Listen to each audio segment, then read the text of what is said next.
There are renewed calls for the appointment of the substantive Chancellor of the Judiciary and the Chief Justice of Guyana. These posts have not been filled for over 17 years. In April 2022, the President of the Caribbean Court of Justice, the Honorable Adrian Saunders, himself weighed in on the matter saying, and I quote, "I believe I have a right and a public duty to express the view that Guyana should not let this year pass and do not remedy this regrettable situation. This is 2025, and President Irfaan Ali has said more or less what he has said from the start of his tenure. Basically, hold on." Here is what he said recently in his end-of-year press conference. There's a process to be followed, and as president, I would follow the process, taking into consideration all the circumstances that exist to ensure that we have the Chancellor and Chief Justice that would continue to take the judiciary into a place that all of us will be proud of, all of the region will be proud of. So, as President, the issue of the Chancellor and Chief Justice is one that is being continuously looked at. It's not that we don't have a Chancellor and Chief Justice now. We do have a Chancellor and Chief Justice acting, just like we had a Commissioner of Police acting for a period, and the Police Commissioner was confirmed recently. I didn't invent the situation. I didn't invent the situation of the acting Chancellor and Chief Justice.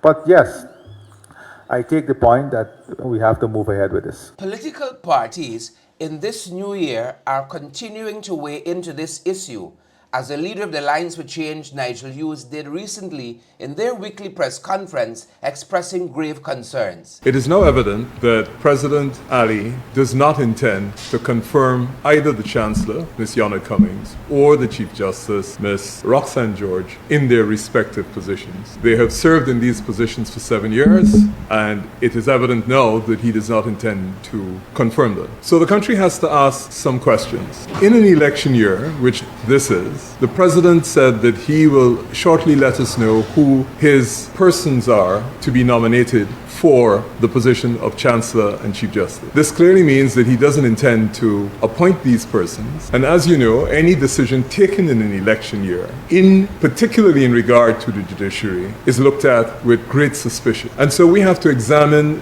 the process of appointments of judges and the process by which people are confirmed or appointed as Chancellor. It was our hope at the last constitutional reform talks that by requiring the consent of the leader of the opposition, that we at least would reach to some position of national consensus. It is evident that after the retirement of Madam Chancellor Bernard, the country has not ever had any form of consensus. And so now we come to an election year where the President says he will identify. Well, in the interest of transparency and in the interest of this country, we believe that the bases upon which judges, the Chancellor and the Chief Justice is appointed in their individual cases must be made public. So we first of all should know what the criteria is. This should no longer be left to the head of state as some form of privilege, but the entire country should know what the selection criteria is for the appointment of judges, whether at the High Court or Court of Appeal level. An advertisement is not sufficient. I think the entire country deserves to know the basis upon which persons are considered. So in the case of the Chancellor and the Chief Justice, if the President does not intend to inform us or does not intend to confirm them, he needs to inform all of us about the reason why he would have allowed them to have acted for 7 years and now at this late stage of the day not confirm them. The Alliance for Change also expressed additional concerns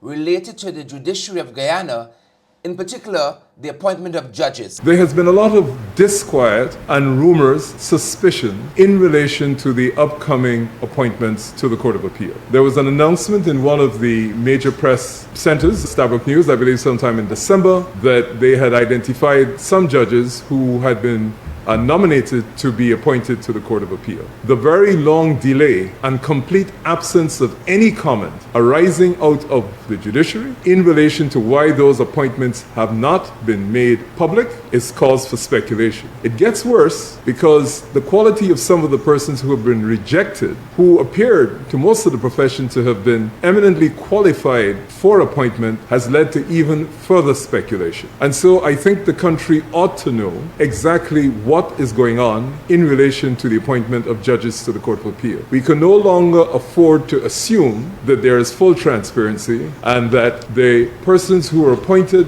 to the Judicial Service Commission act in necessarily the most transparent manner. And in keeping with our commitments to fairness, equality, and transparency, we believe that the criteria ought to be made public before any further announcement is made, either in regard to the confirmation or non-confirmation of the Chancellor and Chief Justice, and also those persons who have been appointed to the Court of Appeal. And that's where we are on the appointment of the Chancellor of the Judiciary and the Chief Justice of Guyana.